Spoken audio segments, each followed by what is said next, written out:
لبیک یا حسین، لبیک یا حسین، لبیک یا حسین، لبیک یا حسین، لبیک یا حسین، لبیک یا حسین. أعوذ بالله من الشيطان الرجيم. بسم الله الرحمن الرحيم. الحمد لله رب العالمين، والصلاة والسلام على أشرف الخلائق أجمعين، سيدنا وسيد الأولين والآخرين، حبيبنا وحبيب إله العالمين، إمام المرسلين وخاتم النبيين، أبي القاسم المصطفى محمد.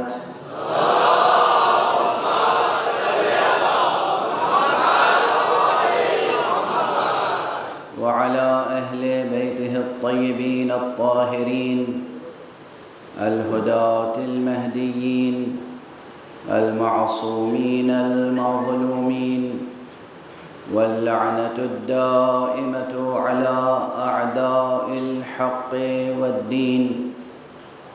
أما بعد، فقد قال الله تعالى عز اسمه في محكم كتابه ومتقن خطابه. بسم الله الرحمن الرحيم. الله نور السماوات والأرض، مثل نوره كمشكاة فيها مصباح، المصباح في زجاجة، الزجاجة كأنها كوكب دري يوقد من شجرة مباركة زيتونة لا شرقية ولا غربية، يكاد زيتها يضيء ولو لم تمسسه نار، نور على نور. صدق الله العلي العظيم.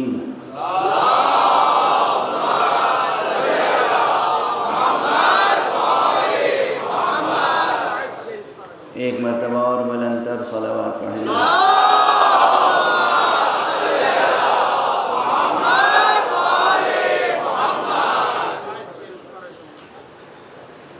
قرآن حکیم جو از اول تا آخر نور ہے، اس دیوان نور کی وہ آیت جس کا نام ہی آیت نور ہو، اس کی کیا شان ہوگی؟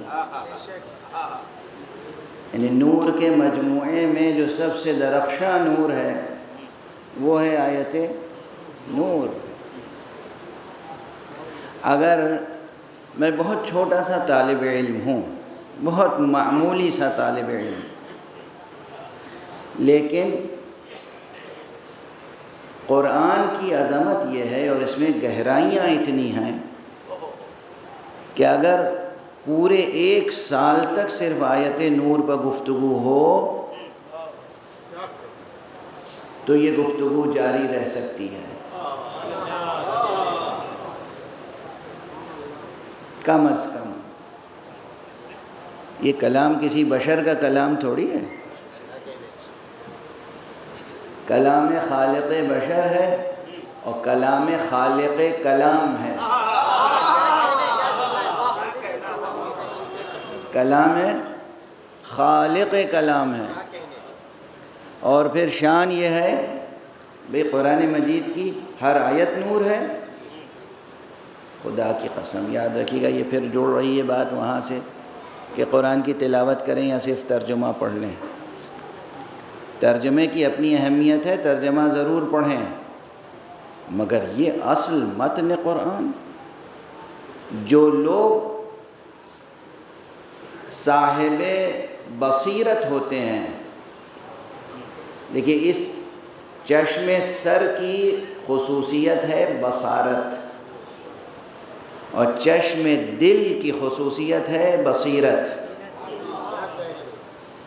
جو لوگ صاحب بصیرت ہوتے ہیں وہ دیکھ سکتے ہیں کہ جب انسان قرآن مجید کی تلاوت کرتا ہے تو کیسی نورانیت پیدا ہوتی ہے۔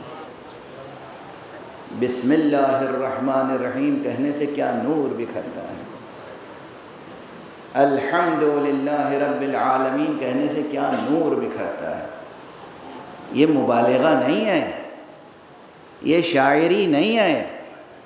خدا کی قسم قرآن مجید کی تلاوتیں کریں اور اپنے گھر کو، اپنے در کو، اپنے سینے کو، اپنے قلب کو، اپنے باطن کو، اپنے سر کو، اپنے خفی کو، اپنے اخفا کو نور بخشیں۔ خود اپنی ذات کو اور ماحول ذات کو نورانی بنائیں۔ ماحول زندگی تاریک ہے، کیوں تاریک ہے؟ اس لیے کہ امت نے قرآن کو چھوڑ رکھا ہے۔ قرآن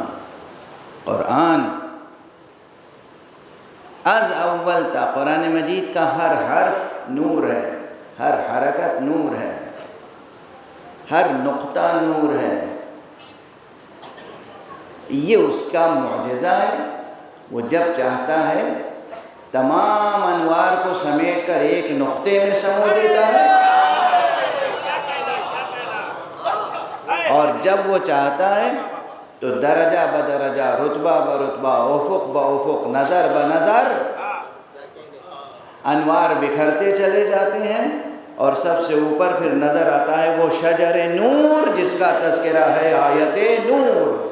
صلوات پڑھ دیجئے محمد و علیہ۔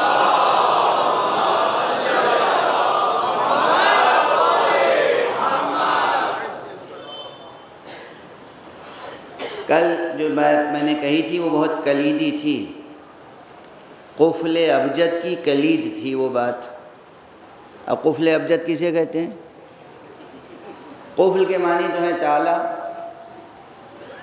اب بھی بہت سے ایسے وہ صندوق ملتے ہیں اور ایسی بریف کیس آتی ہے کہ جس میں الفیبٹس ہوتے ہیں یا نمبر ہوتے ہیں، اب وہ نمبر کے ذریعے سے بند ہو جاتی ہے اور نمبر کے ذریعے سے کھل جاتی ہے نا؟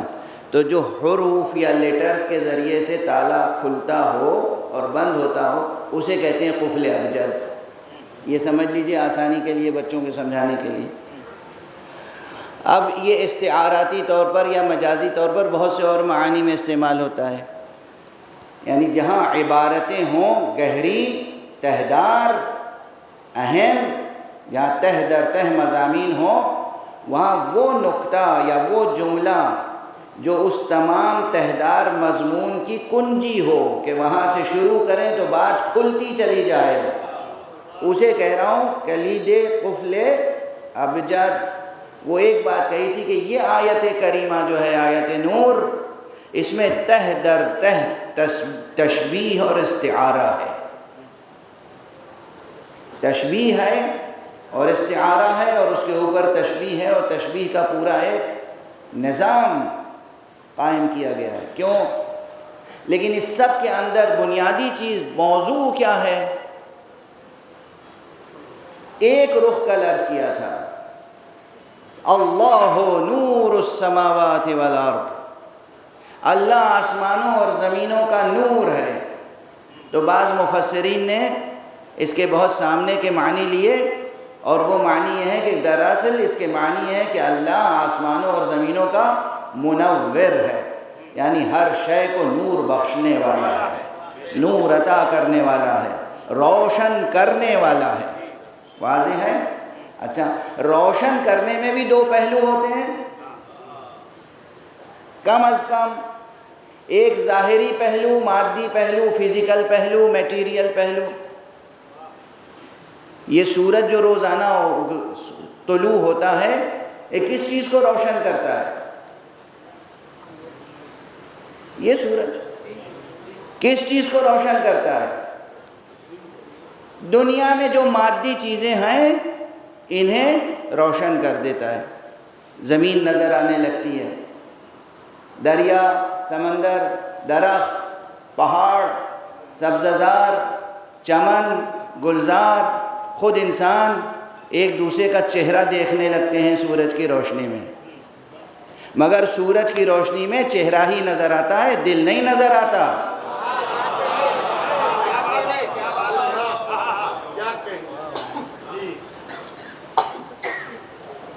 اتنی بات تو آسانی سے سمجھ میں آ گئی نا۔ ایک شخص ہے،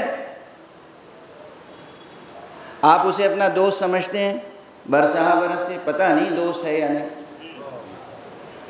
ایک شخص ہے، آپ اسے دشمن سمجھتے ہیں لیکن حقیقتاً پتہ نہیں وہ دشمن ہے یا نہیں۔ کبھی کبھی صرف خوش فہمیاں اور غلط فہمیاں اپنا رول پلے کرتی رہتی ہیں، کہیں خوش فہمیاں نور بکھیرتی ہیں اور کہیں غلط فہمیاں تاریکیاں پیدا کر دیتی ہیں۔ تو آپ سمجھ رہے ہیں کہ یہ میرا دوست ہے اور یہ میرا دشمن، روزانہ سورج کی روشنی میں اسے دیکھتے ہیں، مگر سورج کی روشنی میں نہ غلط فہمی دور ہوتی ہے نہ خوش فہمی کافور ہوتی ہے۔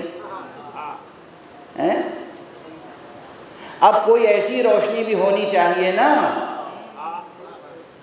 جو اس چہرے پہ پڑا ہوا نقاب ہٹا دے،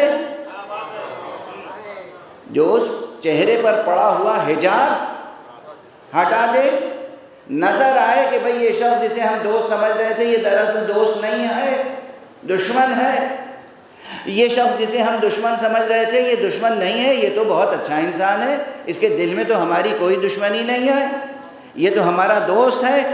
یہ باطن کی حقیقت، یہ کردار کی حقیقت، یہ سیرت کی حقیقت، یہ نیتوں کو روشنی بخشنا اس سورج کا کام نہیں ہے، اس کے لیے کوئی اور سورج چاہیے۔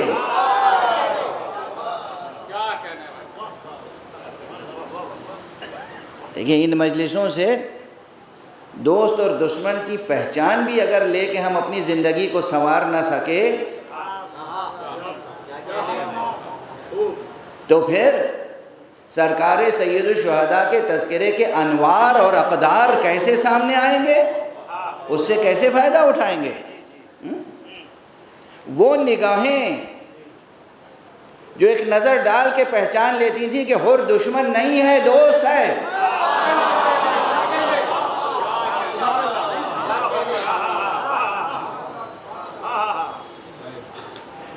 ان نگاہوں میں کون سا نور ہے؟ یہ سورج کا دیا ہوا نور نہیں، وہ تو خیر وہ ہے کہ جو خود سراپا نور ہے، وہ تو وہ ہے کہ جو ظاہر سے باطن تک اور باطن سے ظاہر تک نور ہے۔ یہ تو وہ ہے کہ جس کا شجرہ نور ہے، جو نور کے صلب سے پیدا ہوا، نور کی کوکھ سے پیدا ہوا، نور کے آغوش میں پروان چڑھا، اور جس کی نسل میں قیامت تک نور علی نور۔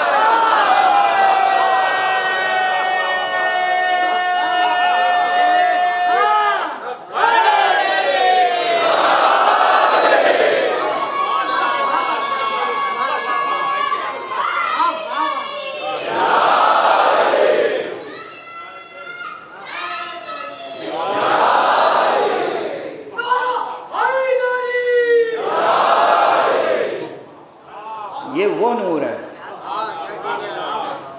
یہ زمزم نور ہے، یہ کوثر نور ہے۔ اس زمزم میں اور اس کوثر میں پانی نہیں ہے، نور ہے۔ اس کی نسل میں نور ہی نور ہے، نور علی نور۔ لیکن اس ذات گرامی، اس سرچشمہ نور کے ذکر میں شرکت کر کے، اس کی یاد میں قائم ہونے والی مجلسوں میں شرکت کر کے عام انسانوں کو کیا ملتا ہے؟ خدا کی قسم دونوں چیزیں ملتی ہیں، آنکھیں بھی روشن ہوتی ہیں، دل بھی روشن ہوتا ہے۔ آنکھوں میں پڑا ہوا گرد و غبار ان کے غم میں بہنے والے آنسوؤں سے دھل جاتا ہے، اور دل اگر کسی کا سخت ہو گیا ہو تو ان آنسوؤں سے وہ نرم ہو جاتا ہے۔ اور خدا کی قسم ذکر مبارک حسین ابن علی سے جڑ کر انسان خود مشرق بن جاتا ہے، اس کے گریبان سے آفتاب طلوع کرتے ہیں۔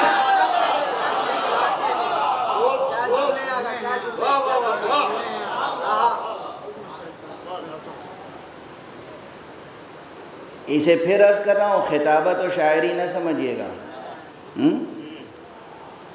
اس تذکرے کا مقصد ہی یہی ہے، آپ اپنے کو تو پہچانیں، اپنے کو پہچانیں۔ خدا بے نیاز ہے، خدا کی قسم، بے نیاز، بے غرض، بے نیاز، غنی علی الاطلاق، ہر شے سے مستغنی۔ وہ اپنے آپ کو پہچنواتا کیوں ہے؟ اسے شوق ہے پہچنوانا جائے۔ ایک بہت عام کانسیپٹ ہے کہ اسے شوق ہے کہ وہ پہچانا جائے۔ نعوذ باللہ، نعوذ باللہ، 100,000 بار نعوذ باللہ۔ وہ کیوں چاہتا ہے کہ آپ اسے پہچانیں؟ اس کی کوئی غرض نہیں ہے۔ اس کو اگر آپ نے پہچان لیا تو آپ اپنے نفس میں وہ عزت محسوس کریں گے کہ میں وہ ہوں جو اسے پہچانتا۔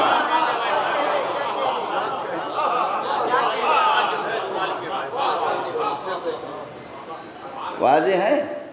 اکثر ہمیں ملتے ہیں لوگ، سیاسی سماجی کارکن حضرات،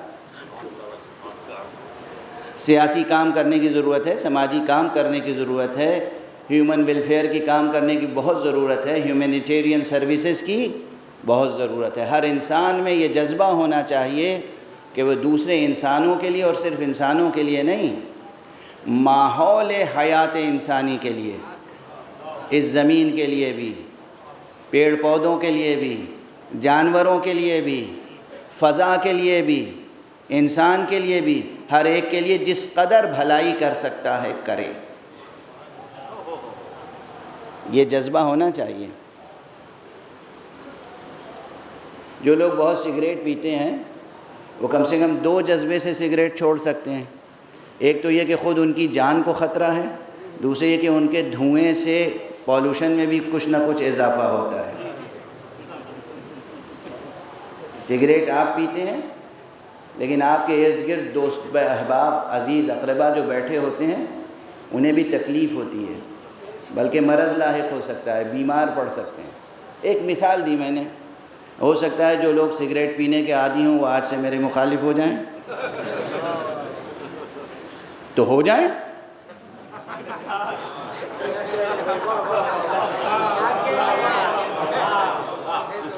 اس خوف سے کہ وہ مخالف ہو جائیں گے، میں یہ کہنا تو نہیں چھوڑوں گا کہ بھائی سگریٹ میں نقصان ہے،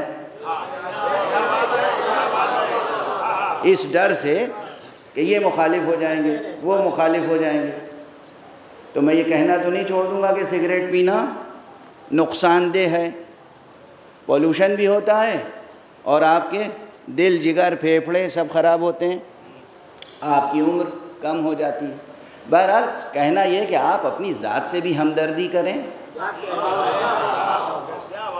اور ماحول حیات ایسا ماحول بنائیں جو انسان دوست ماحول ہو،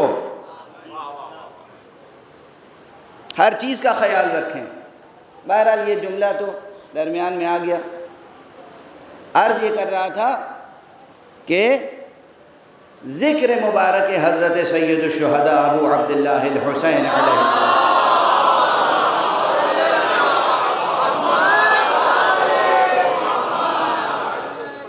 اس سے بصارت بھی حاصل ہوتی ہے، آنکھیں بھی روشن ہوتی ہیں، بصیرت بھی حاصل ہوتی ہے، دل بھی روشن ہوتا ہے، اور جو اس ذکر سے جڑ جائے حقیقت میں، رسمن نہیں، تجارت کی نیت سے نہیں، کاروباری ذہن لے کر نہیں،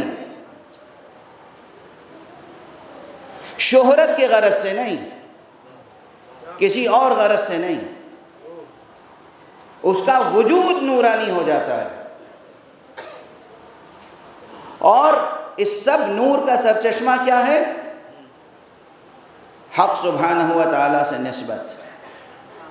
اس نسبت کو قائم رکھیں، اس شناخت اور پہچان کو قائم رکھیں۔ اللہ نے کیوں اپنے کو پہچانوایا؟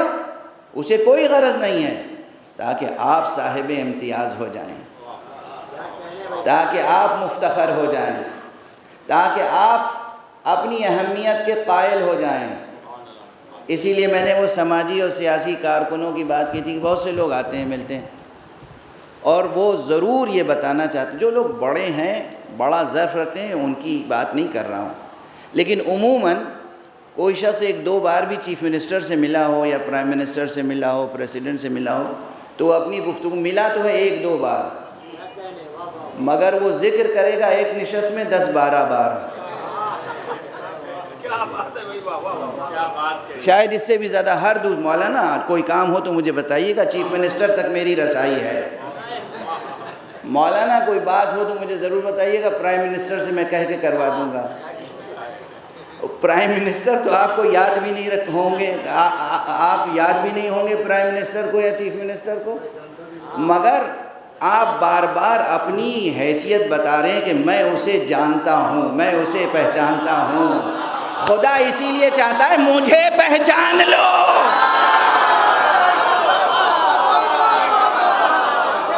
ناز کرنا ہو تو اس پر ناز کرو کہ میں خدا کو پہچانتا ہوں۔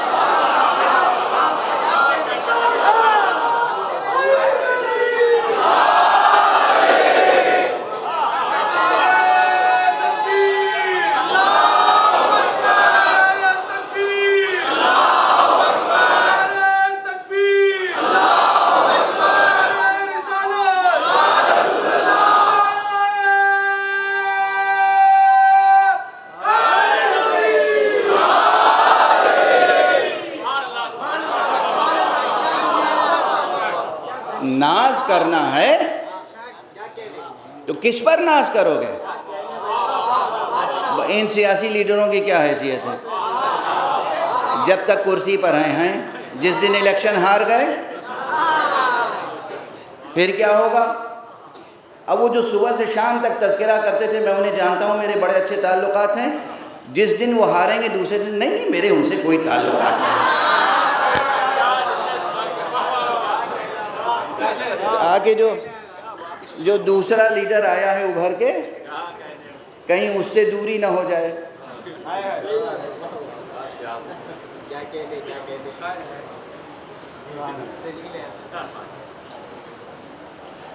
توحید حق صمدی پر اتنا کیوں زور دیا گیا؟ کلمہ لا الہ الا اللہ پر اتنا کیوں زور دیا گیا؟ افسوس ہوتا ہے کہ بعض اسکولوں میں، بعض مدرسوں میں، بعض پاٹھشالاؤں میں کوئی کلمہ لا الہ الا اللہ کہہ دے تو لوگ برا مان جاتے ہیں اور ایک ایشو کھڑا کر دیتے ہیں۔ نہیں ایسا نہ کیجیے۔ وہ اللہ، وہ ایشور، وہ خدا، وہ جو اس پوری سنسار کا، اس پوری کائنات کا بنانے والا ہے، اس کو سب سے زیادہ یاد رکھنے کی ضرورت ہے۔ اس کو آپ کی ضرورت نہیں ہے، آپ کو اس کی ضرورت ہے۔ توحید، خدا شناسی، اور صرف اس لیے خدا، آپ سمجھتے ہیں لا الہ الا اللہ کہتے ہیں تو خدا کو سرور آ جاتا ہے، وہ خوش ہوتا ہے؟ محتاج ہے وہ۔ آپ اللہ اکبر کہتے ہیں تو اسے بڑائی مل جاتی ہے، آپ اس کے سامنے جھک جاتے ہیں تو وہ عظیم ہو جاتا ہے، آپ اس کے سامنے سجدہ کرتے ہیں تو وہ اعلیٰ ہو جاتا ہے۔ آپ یہ سمجھتے ہیں جتنی آپ کے پیشانی اس کے سامنے جھکے گی اتنی ہی آپ سرفراز ہوں گے۔ خدا کی قسم، جو اخلاص کے ساتھ، معرفت کے ساتھ، خلوص کے ساتھ، اپنے پورے ارادے اور اختیار کے ساتھ خدا کے سامنے سجدے میں اپنی پیشانی رکھ دے اس خاک پر، پھر وہ خدا کے علاوہ دنیا کی کوئی طاقت اس کے سر کو اپنے سامنے جھکا نہیں سکتی۔ جب بھی کوئی جھکانا چاہے گا تو اسے ایک کرن کی طرح، بلکہ ایک نور کے سرچشمے کی طرح ایک اس کے سامنے جملہ آئے گا، ان مثلی لا یبایع مثلا، مجھ جیسا اس جیسے کی بیعت نہیں کرتا۔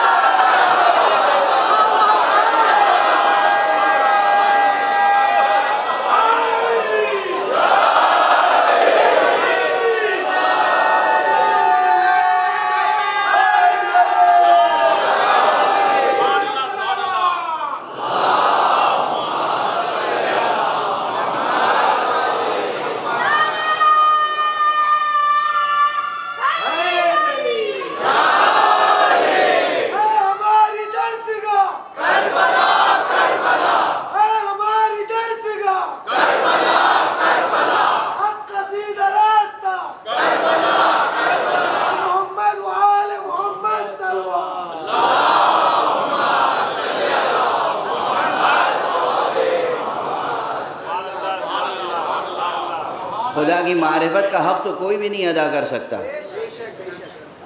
لیکن ذرا سی بھی خدا کی شناخت ہو جائے، ذرا سی معرفت حاصل ہو جائے، ذرا سا رشتہ برقرار ہو جائے خدا سے، تو خدا کی قسم پھر ہر انسان کی یہ کیفیت ہو سکتی ہے، ہم تمہارے سامنے کیوں سر جھکائیں، ہم خدا رکھتے ہیں، ہم بھی خدا رکھتے ہیں۔ تم کیا رکھتے ہو؟ ایٹم بم رکھتے ہو؟ تم کیا رکھتے ہو؟ توپیں بہت اچھی بناتے ہو۔ تم کیا رکھتے ہو؟ پیٹرول رکھتے ہو۔ تم کیا رکھتے ہو؟ گیس رکھتے ہو۔ تم کیا رکھتے ہو؟ بہت بڑی فوج رکھتے ہو۔ ہم بھی خدا رکھتے ہیں۔ صلوات پڑھ دیجئے محمد۔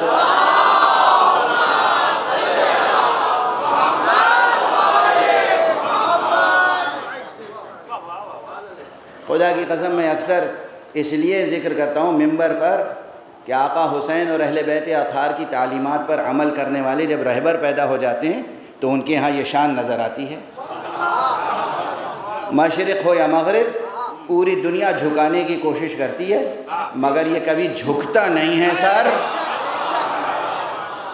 کس اعتماد کے ساتھ کہتا ہے؟ کس اعتماد کے ساتھ؟ جو دنیا کا سب سے بڑا مغرور ملک ہے اس کو لقب ہی دے دیا شیطان اکبر کا۔ اور میرا میدان سیاست نہیں ہے، لیکن ایک جملہ عرض کروں، جو لوگ نیوز بیٹھ کے انالائز کرتے ہیں اور حالات اور سچویشنز اور یہ میڈیا، یہ تو ایک آج کل ایک عجیب و غریب چیز ہے۔ میڈیا بہت عجیب چیز ہے، بہت عجیب۔ بہت پرانی بات ہے، 1992 میں یا 93 میں لاس اینجلس گیا تھا امریکہ، تو وہاں کچھ جوانوں نے، مسلمان جوانوں نے، اس کے ساتھ کچھ یقیناً غیر مسلم جوان بھی تھے، سب ملے، مومن غیر مومن سب، 60-70 کے قریب بچے تھے، جوان نوجوان، جو میڈیا میں اور جرنلزم میں کام کر رہے تھے اور جرنلزم کے کورسز کر کے نئے آ رہے تھے اس فیلڈ میں کام کرنے کے لیے۔ خیر انہوں نے ایک سیمینار، چھوٹا سا سیمینار، کیا سیمینار، اب نیا لفظ بناؤ، سیمینار ایک چھوٹا سا ایک گیدرنگ تھی، وہاں سوال جواب، کوشچن آنسر۔ تو انہوں نے جو پہلا سوال کیا کہ آپ کا جرنلزم کے بارے میں کیا خیال ہے، تو کچھ تو سنجیدگی سے اور کچھ حس سے مزاح کے ساتھ میں نے کہا کہ اسلام نے غیبت کو گناہ قرار دیا تھا، آپ نے اسے فن بنا لیا ہے۔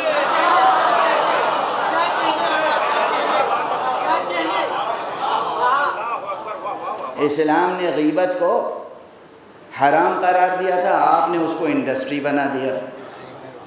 تو یہ میڈیا جو ہے اور جرنلزم آج واقعاً، پہلے جو جرنلسٹ تھے نا، جب ہمارے ملکوں میں آزادی کی لڑائی لڑی گئی، اس زمانے میں جو سیاسی لیڈر ہوتے تھے، جو سماجی کارکن ہوتے تھے، جو ہیومینیٹیرین سروسز کرنے والے لوگ ہوتے تھے، اور ایون جو جرنلسٹ ہوتے تھے، وہ جرنلزم کو بھی عبادت سمجھ کے کرتے تھے کہ ہمیں جھوٹی خبریں نہیں شائع کرنی ہیں، ہمیں صحیح بات پہنچانی ہے عوام تک، ہمیں ظلم کا مقابلہ کرنا ہے، ہمیں حق بات کہنی ہے اور حق کا پرچم بلند رکھنا ہے۔ وہ قلم کی حرمت اور ناموس سے واقف تھے، جان دے دیتے تھے، سزائیں کاٹتے تھے، مگر غلط پروپیگنڈے کا حصہ نہیں بنتے تھے۔ وہ بھی جرنلسٹ تھے، ہمارا سلام ہو ان جرنلسٹوں کو اور میڈیا کے ان عظیم کام کرنے والوں کو۔ لیکن اب آج کل صورتحال کچھ بدل گئی ہے، تو کچھ کی کچھ خبریں نشر ہوتی رہتی ہیں، انالائز کرتے ہیں ملکوں کے بارے میں، حقیقت کچھ ہے، پہلے سے آپ پریڈکشنز پہ پریڈکشنز کیے جا رہے ہیں۔ میں 100% اندر کی بات بتا رہا ہوں، سبحان اللہ۔ کوئی کیس سپریم کورٹ میں چل رہا ہے، وہ ججز تو محترم ججز بعد میں فیصلہ کریں گے، یہ جو میڈیا میں ٹیلی ویژن اینکرز ہیں یہ لوگ پہلے ہی فیصلہ سنا دیتے ہیں۔ ہے نا یہ مصیبت؟ سپریم کورٹ کے لیے بھی یہ مصیبت ہے، سپریم کورٹ کے لیے بھی یہ مصیبت ہے، عوام کے لیے بھی مصیبت ہے۔ بہرحال اللہ کرے کہ یہ میڈیا اور جرنلزم کا فن اپنی عظمتوں اور حرمتوں کے ساتھ باقی رہے۔ میں جو بات عرض کرنا چاہ رہا ہوں، مثلاً ایران، مثال دے رہا ہوں، مثلاً آیت اللہ العظمیٰ خامنئی رہبر انقلاب اسلامی،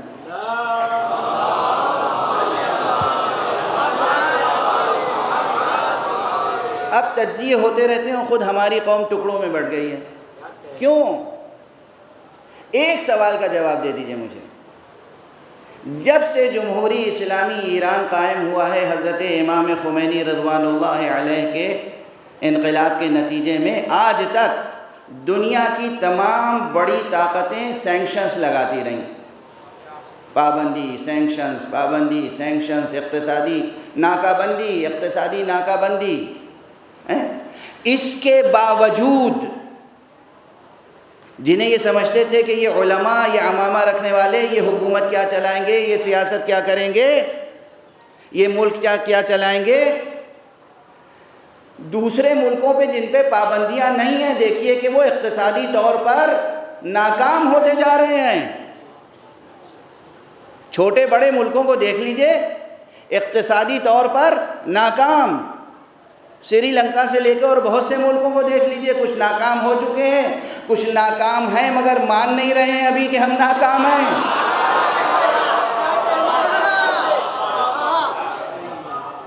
کچھ یہ جد و جہد کر رہے ہیں کہ ناکامی سے بچ جائیں، یہ سب کچھ، مگر تعلیم کے میدان میں، سائنس کے میدان میں، ریسرچ کے میدان میں، طب، میڈیکل سائنس کے میدان میں، پریکٹیکلی ہاسپٹلز، انٹرنیشنل اسٹینڈرڈ کے ہاسپٹلز تعمیر کرنے کے میدان میں، ہر اعتبار سے اتنی ترقی کی ہے سینکشنز کے باوجود ایران نے۔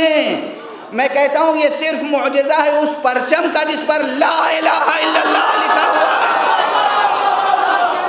اور اس رہبر کی تاثیر ہے جس کے دل پر لا الہ الا اللہ لکھا ہوا ہے۔ صلوات پڑھ رہے ہیں محمد و آلہ۔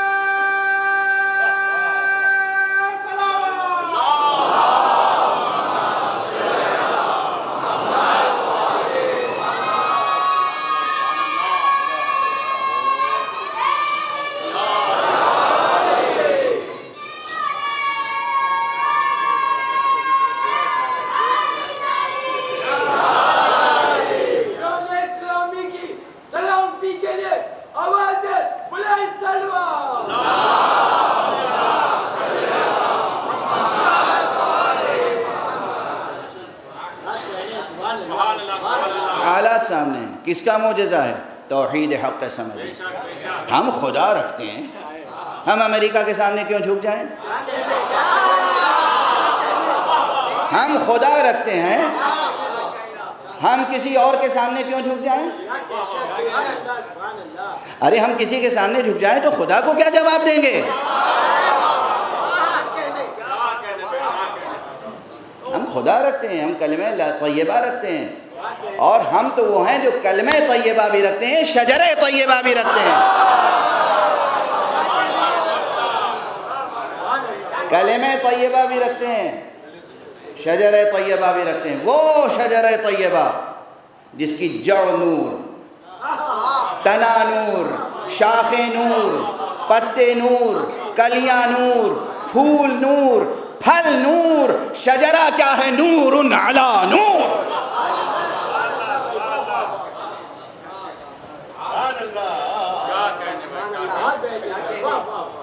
یہ جو میں مثال دے دیتا ہوں ایران کی اور خامنئی صاحب کی، تو ظاہر ہے صرف ایک مثال ہے، مثال ہے تاکہ آپ کے سامنے مثال رہے کہ اگر ایمان درست ہو، یقین محکم ہو، پوری دنیا مل کے مخالفت کرے تب بھی سر جھکتا نہیں ہے، سر جھکتا نہیں ہے۔ یہ کہاں سے طاقت آئی؟ یہ درس کہاں سے آیا؟ یہ سبق کہاں سے سیکھا؟ یہ افسانہ نہیں ہے، کہانی نہیں ہے، یہ زندہ تاریخ ہے کہ انقلاب کی سب سے پہلی تقریر حضرت آیت اللہ خمینی نے روز عاشورہ کی تھی۔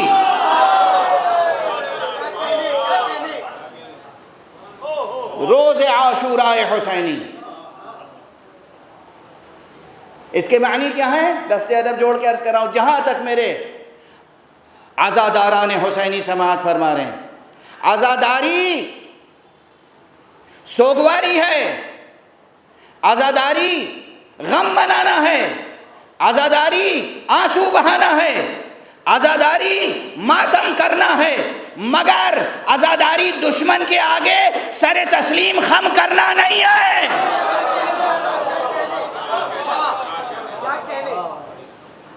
عزاداری ہے غزا روح عزا، جان شریعت کی قسم۔ عزاداری کی روح جہاد ہے، عزاداری کی روح بے دینی سے جہاد ہے، عزاداری کی روح باطل سے جنگ ہے۔ خالی یہ دہراتے رہنے سے کام تھوڑی چلے گا کہ کربلا کی جنگ حق و باطل کی جنگ تھی۔ اگر کربلا کی جنگ حق و باطل کی جنگ تھی تو کربلا کا نام لے کر مجلسوں کا تبرک کھانے والوں تم نیوٹرل کیوں ہو؟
خدا کی قسم، قرآن کی قسم، اس دل پر نور کی قسم جس پر قرآن نازل ہوا، اس کے پورے شجرہ نور کی قسم، کربلا حق و باطل کی جنگ تھی۔ اور ایک جملہ بدل دوں، آج سے یہ نہ کہیے گا کربلا حق و باطل کی جنگ تھی، کربلا حق و باطل کی جنگ ہے۔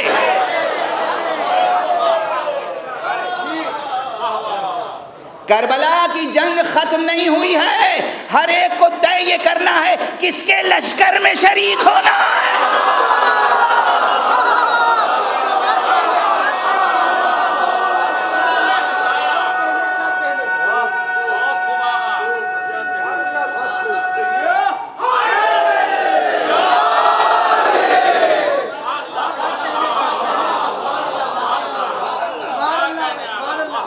کربلا کی جنگ تھی نہیں، محمد رسول اللہ تھے نہیں، ہیں، علی ولی اللہ تھے نہیں، ہیں، حسین ہمارے امام اور رہنما تھے نہیں، ہیں، کربلا کی جنگ حق و باطل کی جنگ تھی نہیں، ہے۔ طے یہ کرنا ہے کہ تم حسین کے لشکر میں ہو یا یزید کے لشکر۔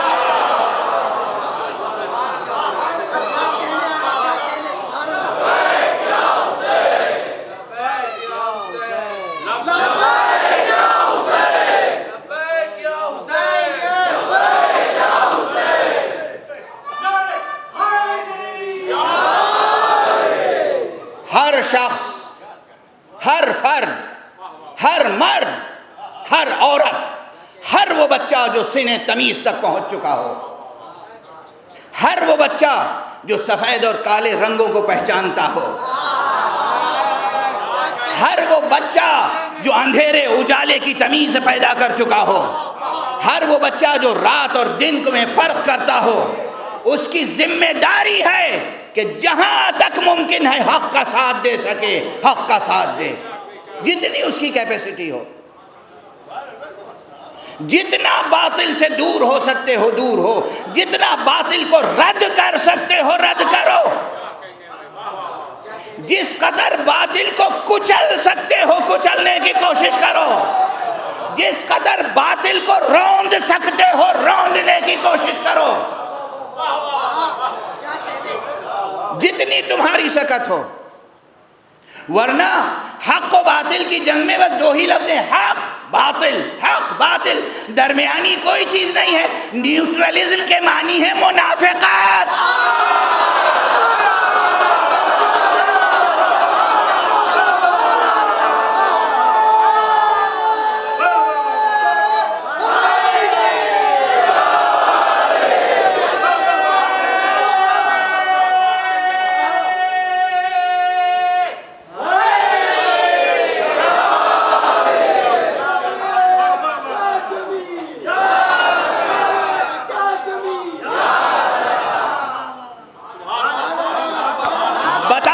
دنیا کو کہ ہم خدا رکھتے ہیں، اٹھو اور بتاؤ کہ ہم خدا رکھتے ہیں۔ اور اگر یہ کہنے کے لیے سر زخمی بھی ہو جائے تو خوف کس کا ہے؟ ڈر کس بات کا؟ محبت ہے اس زندگی سے؟ یہی کمزوری ہے۔ ساری کمزوری ہے، یہ ساری کمزوری انسان کی یہ ہے کہ محبت ہے کس سے؟ اس زندگی سے۔ زندگی سے تو عشق ہونا چاہیے، مگر اس زندگی سے نہیں، اس زندگی سے۔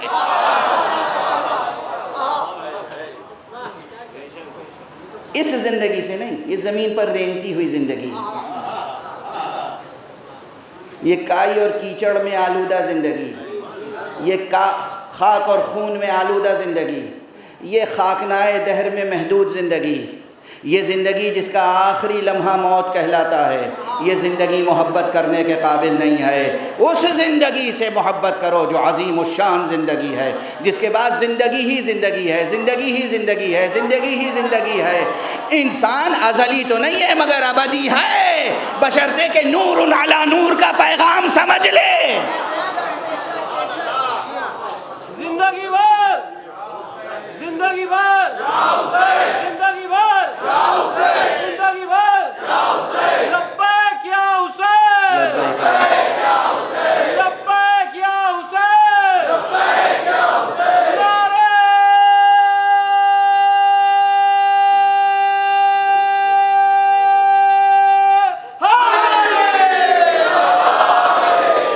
عزیزو، فرش عزا سے اٹھو تو بتاؤ دنیا کو کہ ہم خدا رکھتے ہیں۔ اور جب کوئی پوچھے کہ کس نے کہا تم سے کہ خدا بھی ہے، کہنا حسین نے کہا ہے۔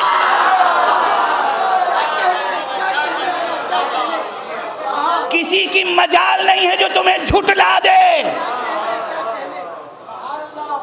فلسفی، منطقی، مشککین، کمیونسٹ، خدا کے انکار کرنے والے ملحد، سفسطی، کوئی بھی آ جائے، فرش عزا سے اٹھو، اعلان کرو کہ ہم خدا رکھتے ہیں۔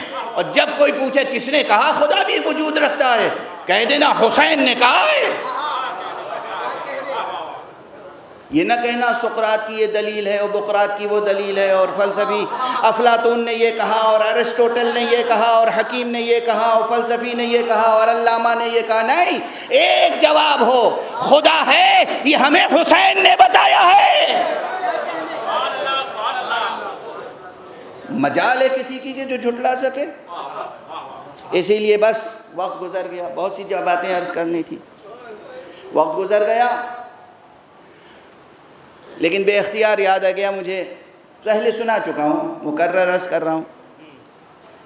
جوش ملیح آبادی نے ایک جگہ کہا ہے کہ ثبوت حق کے لیے ہم ایسے اہل نظر کو ثبوت حق کے لیے اگر رسول نہ آتے تو صبح کافی تھی، صبح یہ بات کہہ چکا ہوں میں کہ صبح ہو، شام ہو، ظہر ہو، ہر گزرتا ہوا لمحہ وجود خدا پر ایک دلیل ہے۔ لیکن انہی لمحوں میں لوگ سانسیں لیتے رہتے ہیں اور خدا کا انکار کرتے رہتے ہیں۔ ہر ذرہ خدا کے وجود پر دلیل ہے، مگر ذروں کے اوپر چلتے رہتے ہیں اور خدا کا انکار کرتے رہتے ہیں۔ تو اس فقیر نے کہا تھا، انہوں نے کیا کہا کہ ہم ایسے اہل نظر کو ثبوت حق کے لیے اگر رسول نہ آتے تو صبح کافی تھی۔ اس فقیر نے کہا ہے نہ مدرسے نہ مساجد، نہ فلسفہ نہ کلام، نہ مدرسے نہ مساجد، نہ فلسفہ نہ کلام، ثبوت حق کے لیے بس حسین کافی ہے۔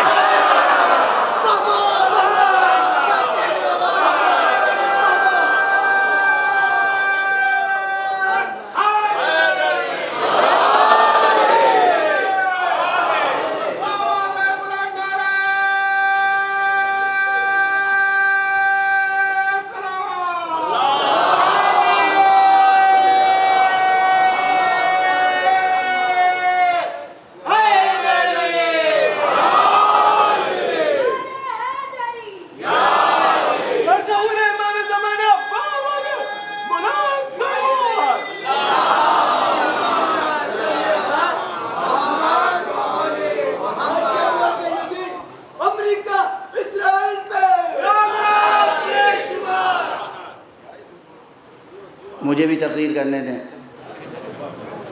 وقت کے دامن میں گنجائش کم ہوتی ہے۔ ایک چیز یاد رکھیں، جس کا نام لے رہے ہیں نا اس کی ضرورت ہی نہیں پیش آئے گی۔ معصوم نے کہا ہے کہ الباطل یموت بترک ذکر ہے، باطل کا نام لینا چھوڑ دو خود ہی مر جائے گا۔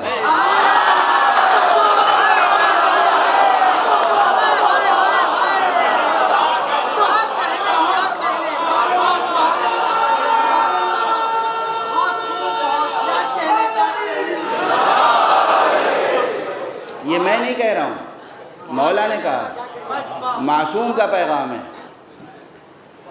الباطل یموت بترک ذکر ہے، باطل کا نام نہ لو، ذکر چھوڑ دو اس کا، خود ہی مر جائے گا۔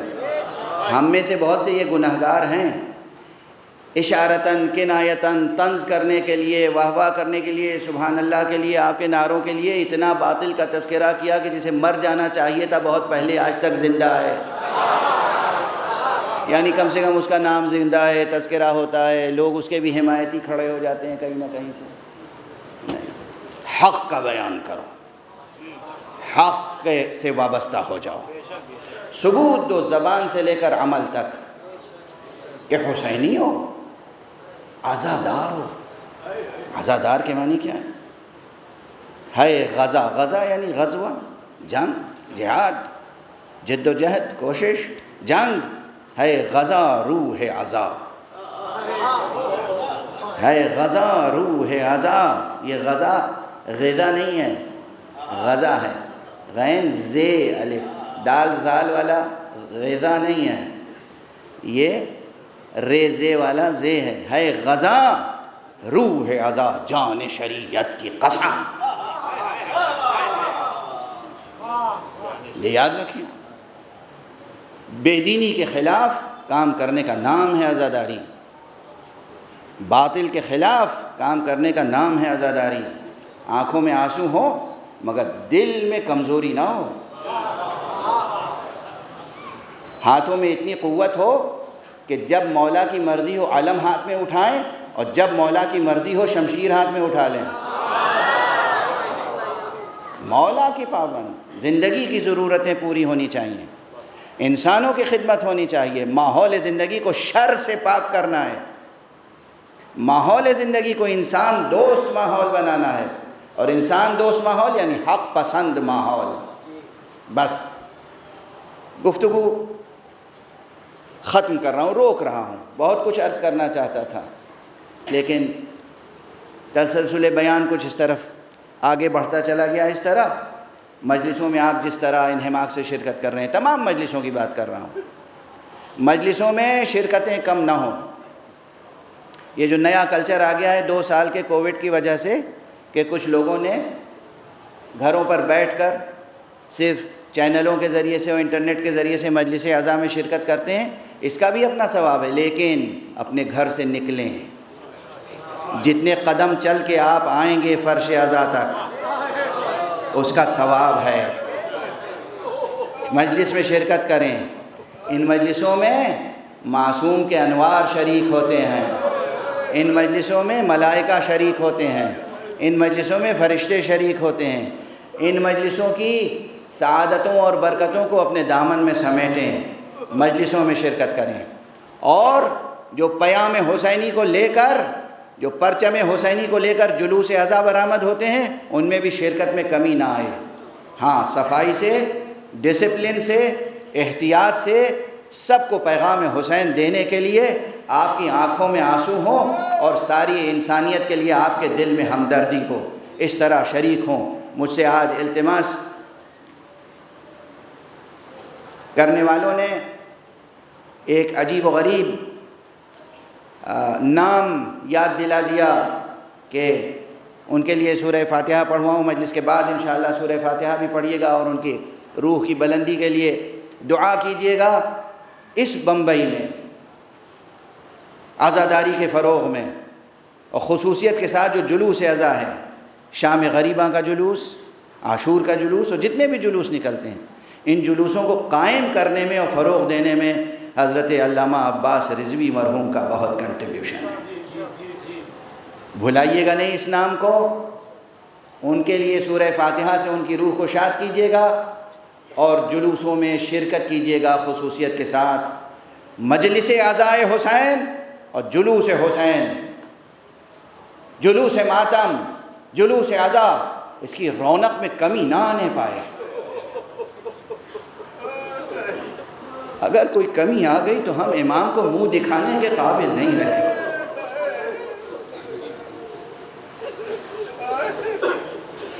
اس زینب کو کیا منہ دکھائیں گے جو رسن بستہ ہو کر کربلا سے کوفے اور کوفے سے شام تک گئی؟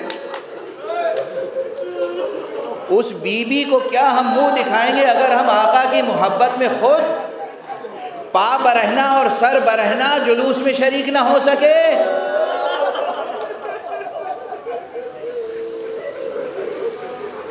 اعلان نام حسین و پیغام حسین بہت بڑا مذہبی فریضہ بھی ہے، انسانی فریضہ بھی ہے۔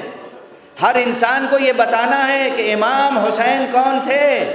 امام حسین وہ تھے جنہوں نے انسان کی حقیقی آزادی اور حریت کے لیے، انسان کی سربلندی کے لیے، انسان کی سرفرازی کے لیے، اقدار انسانی کے لیے، ہیومن ویلیوز کے لیے، امن اور انصاف کے لیے، پیس اور جسٹس کے لیے اور فریڈم کے لیے قربانی دے دی، اور کیسی کیسی قربانیاں اور کیسی کیسی مثالیں قائم کی۔ بس چند جملے کہہ کر گفتگو کو تمام کر دوں۔ ویسے تو یہ جملہ یاد رکھیے گا اس فقیر کا کہ ہمارے یہ معصومین تو وہ ہیں جو سراپا نور ہیں، عرش نشیں ہیں، فلک نشیں ہیں، فردوس نشیں ہیں، مالک فردوس ہیں، انہیں اس خاکنائے دہر میں آنے کی کیا ضرورت تھی؟ یہ ان کا تشریف لانا اس زمین پر یہ خود قربانی ہے۔ ان کی زندگی روز اول سے روز آخر تک قربانیوں پر مشتمل ہے۔ ہم آئے ہیں امتحان کے لیے، یہ آئے تھے قربانیوں کے لیے، تو ان کا ہر گام، ہر قدم قربانی اور مثالیں، ہر قربانی میں پوری انسانیت کے لیے مثال ہے۔ وہ صحرائے عرب جس میں دور دور تک پانی نہیں ملتا تھا، اپنے عزیزوں کے لیے، اپنے گھرانے کے لیے اور اپنے ساتھیوں کے لیے، اپنے اصحاب اور احباب کے لیے، اپنے دوستوں کے لیے اور جانثاروں کے لیے پانی ذخیرہ کر کے چلے ہیں آقا حسین، مگر سامنے سے بظاہر دشمن کا ایک رسالہ آ گیا۔ کیا کیا آقا نے؟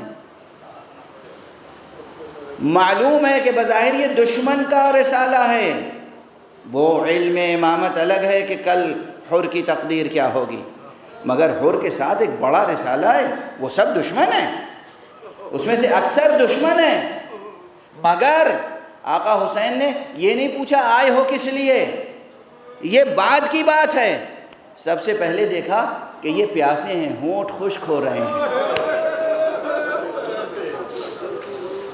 پیاس کی شدت سے بہت سے ہیں جن کی آنکھوں میں دھند ہے، انہیں صحیح نظر نہیں آ رہا ہے۔ بہت سے جاں بلب ہیں، واقعی جانیں لبوں پر آ گئی ہیں۔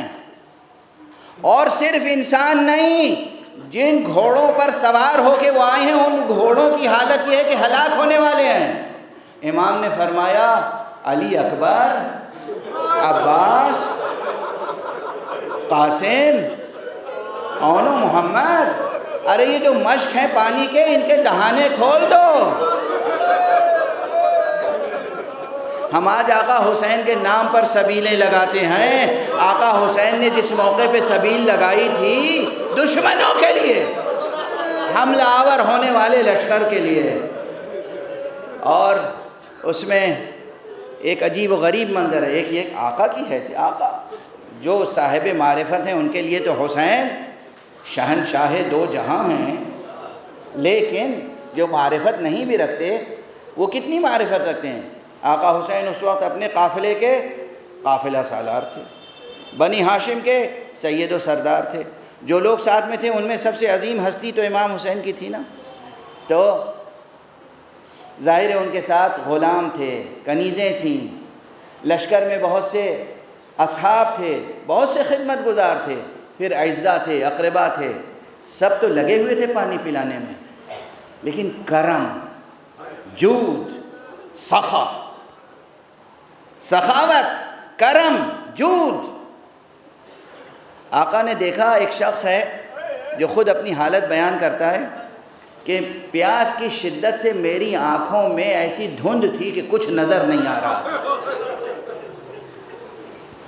آقا کی طرف سے آنے والے مشکیزے کا دہانہ میرے منہ کے قریب لاتے تھے مگر مجھے دہانہ نظر نہیں آتا تھا۔ تو میں نے دیکھا کہ آقا حسین اپنی کرسی سے تشریف لائے، میری طرف بڑھے اور اپنے ہاتھوں سے یوں چلو سے مشک سے پانی لیا اور میرے دہن سے لگا کر کہا پانی پی لے، پانی پی لے، تو بہت پیاسا معلوم ہوگا۔